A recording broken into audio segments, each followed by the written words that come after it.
Now, in the wake of increasing nuclear missile threats from North Korea, there are growing talks of the possibility of South Korea developing a nuclear-powered submarine to better deter threats from North Korea's SLBMs.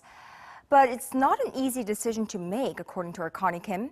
Seoul has a number of issues to tackle before it can make the final call.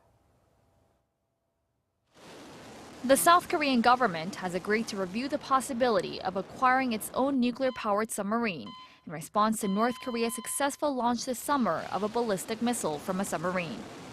The agreement was made Tuesday in a meeting between the government and ruling Saenuri Party.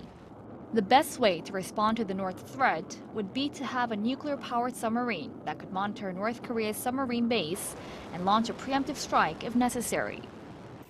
Military authorities say the two main challenges would be acquiring the technology and receiving consent from neighboring countries. A nuclear-powered submarine requires uranium with enrichment levels ranging from between 20 and 90%. Seoul does not have a uranium enrichment facility, but it could acquire uranium enriched to 20% from Washington under the South Korea-U.S. Atomic Energy Agreement sealed last year. While the acquisition of uranium enriched to 90% would have to be further negotiated with Washington, military experts say South Korea would first have to decide on the level of enriched uranium it would use for its submarine.